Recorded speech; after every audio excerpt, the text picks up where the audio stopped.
What up, Cavs Nation? I'm your host, Ethan Sands, and I'm back with another episode of the Wine and Gold Talk podcast. And today, you know him, you love him, the man, the myth, the legend, Chris Fedor is joining me for another rendition of a Hey Chris episode, courtesy of the Wine and Gold Talk podcast, when we delve into questions that are given to us from our subscribers to Subtext, a platform that allows you to have your voice heard and get at your fingertips information, insight on the Cleveland Cavaliers and the NBA as a whole.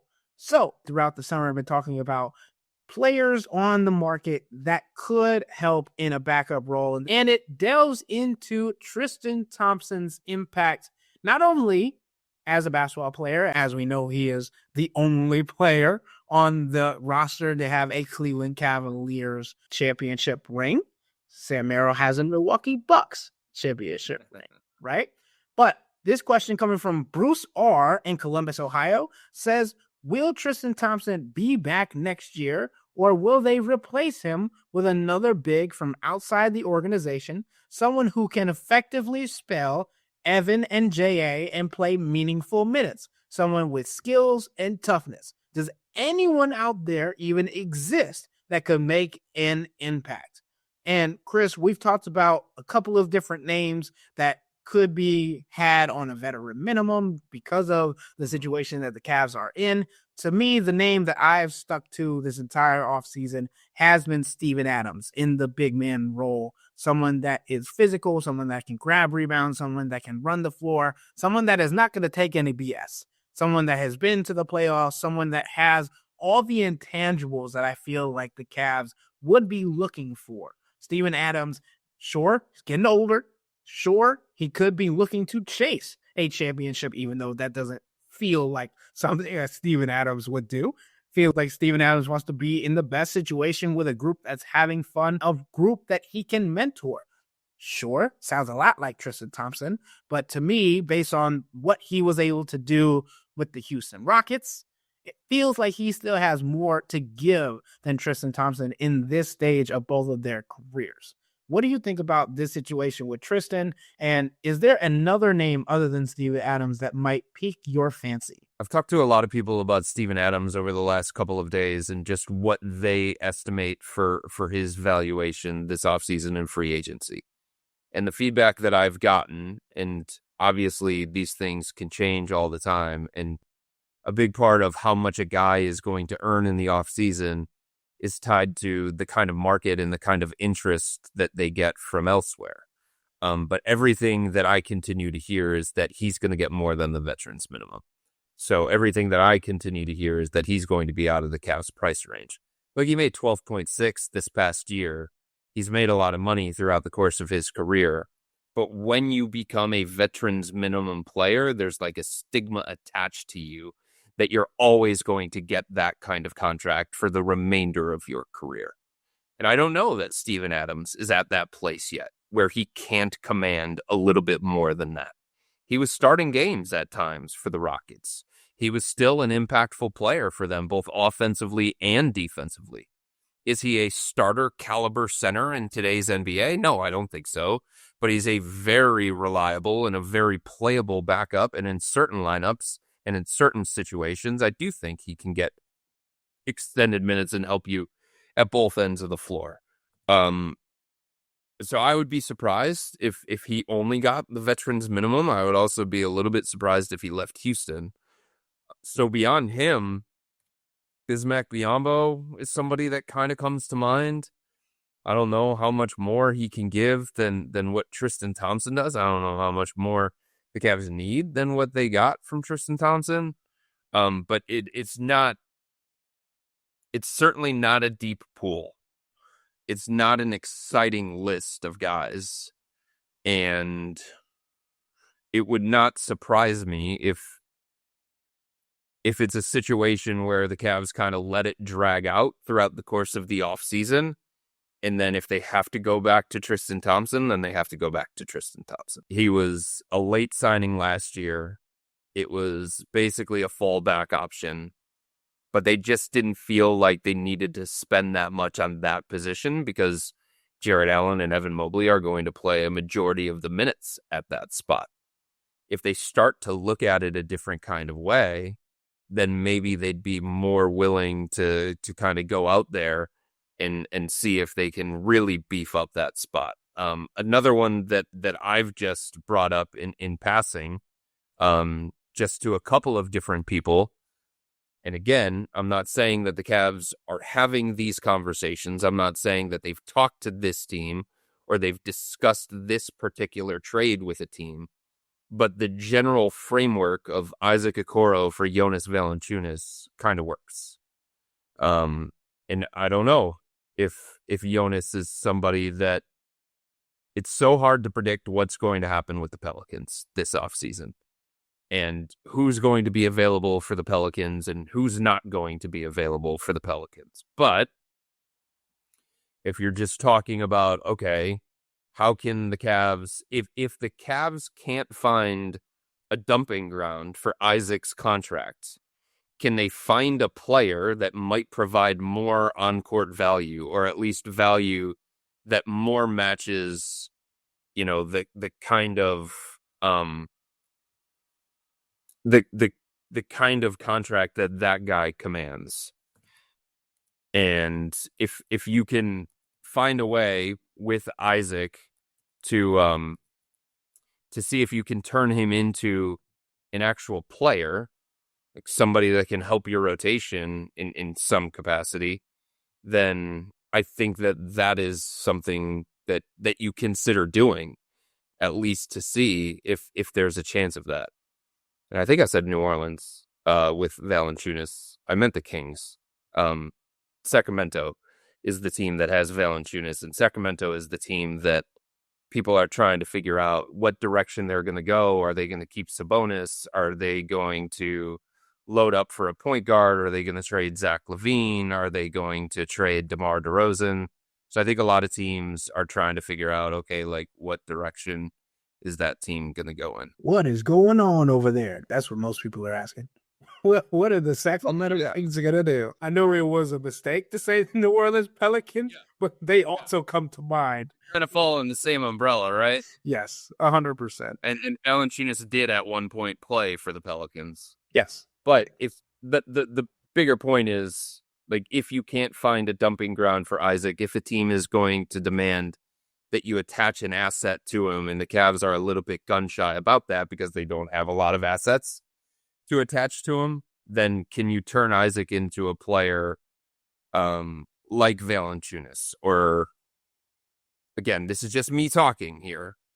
I don't know that this other team would do it, but Lonzo Ball is somebody who I'd be interested in if I were the Cavs. If you could turn Isaac into Lonzo Ball, Isaac into Jonas Valanciunas, Isaac into one of those kinds of players, then that's another way.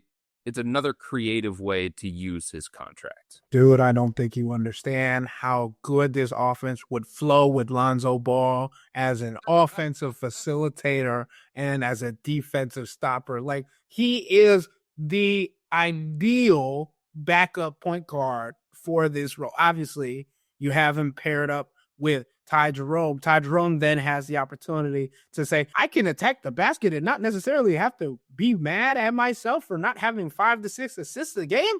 Wow, this opens up the entire offense. Wait, hey, Donovan, it actually feels really good to be off the ball instead of bringing it up the floor the entire time. Wow, this is what you meant? This is what you were talking about?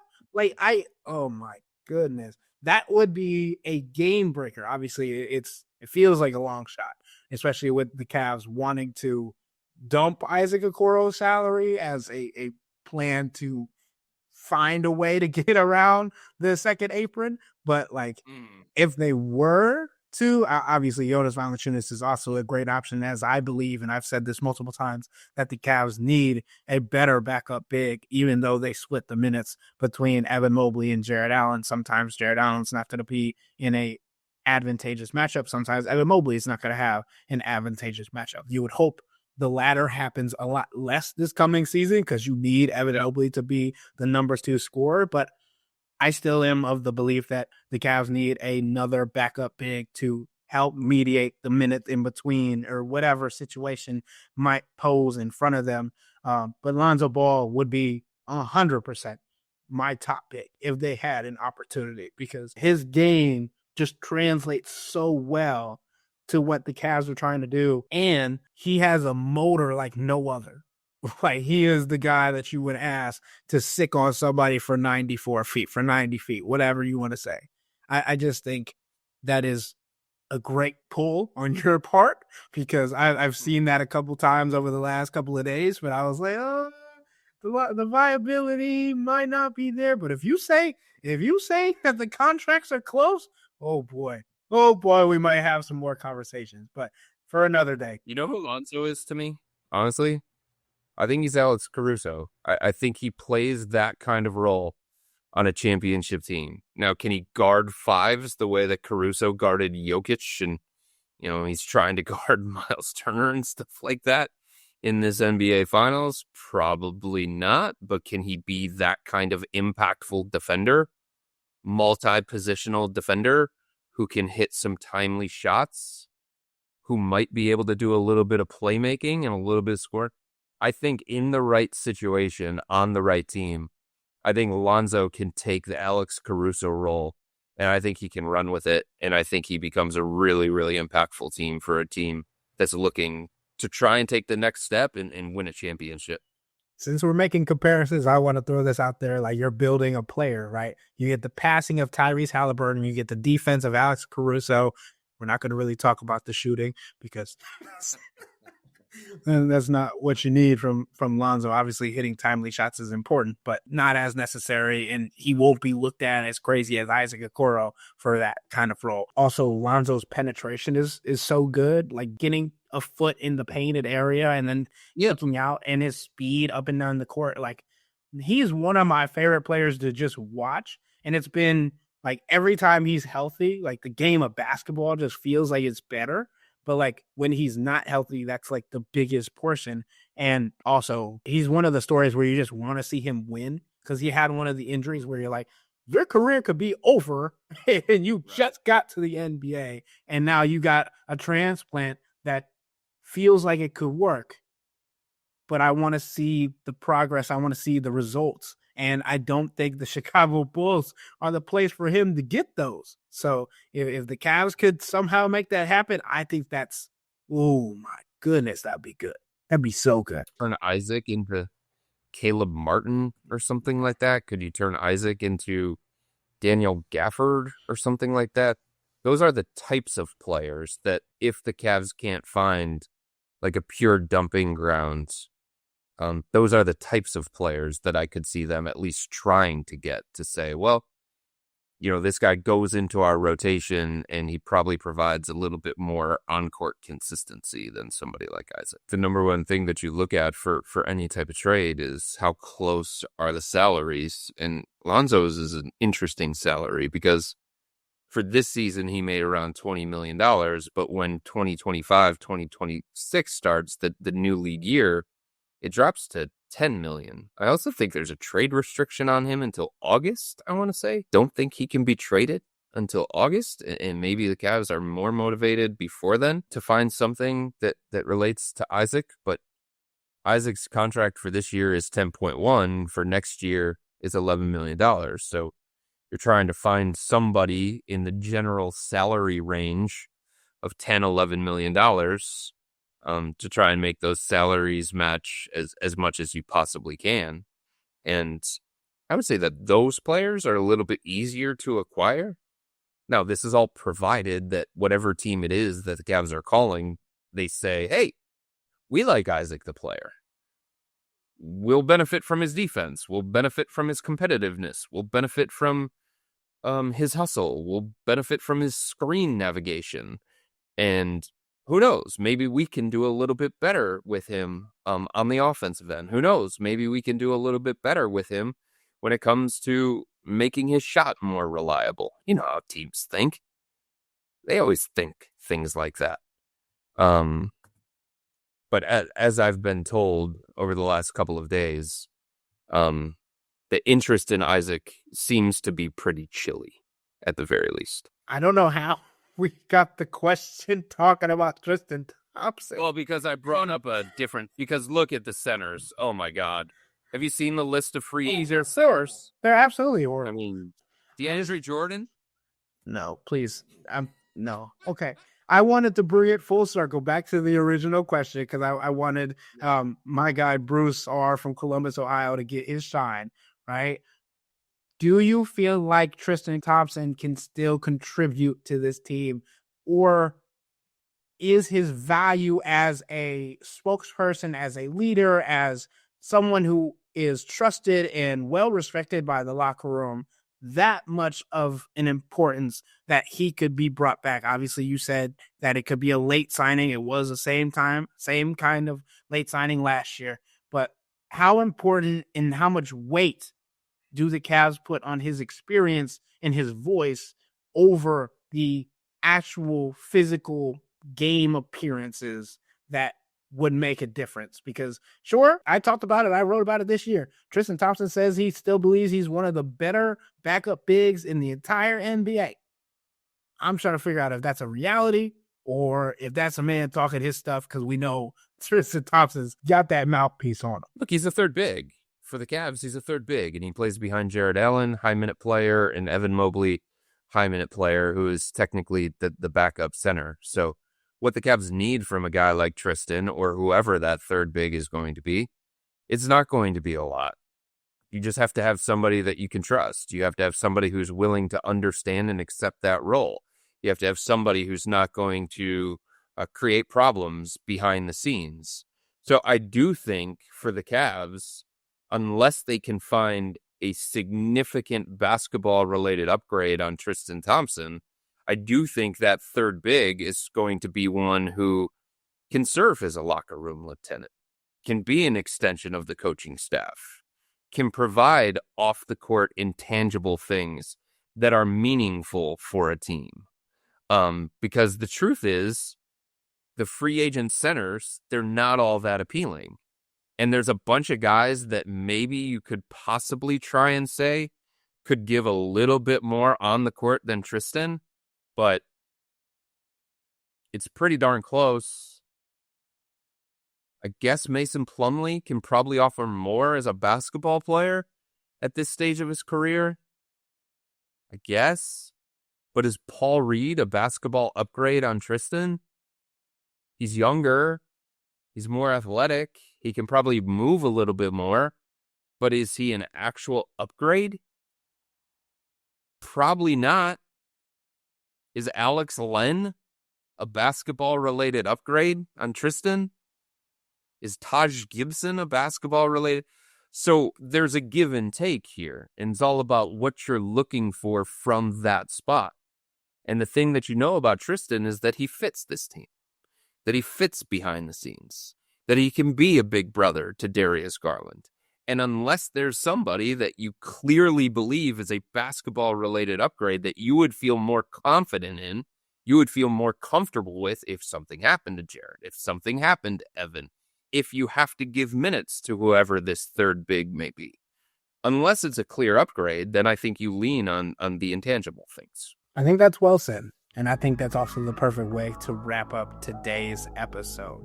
So with all that being said, that'll wrap up today's episode of the Wine and Gold Talk podcast. But remember to become a Cavs Insider and interact with Chris, me, and Jimmy by subscribing to Subtext. Sign up for a 14-day free trial or visit cleveland.com/Cavs and click on the blue bar at the top of the page. If you don't like it, that's fine. All you have to do is text the word STOP. It's easy, but we can tell you that the people who sign up stick around because this is the best way to get insider coverage of the Cavs from me, Chris, and Jimmy. This isn't just our podcast, it's your podcast. And the only way to have your voice heard is through Subtext. Y'all be safe.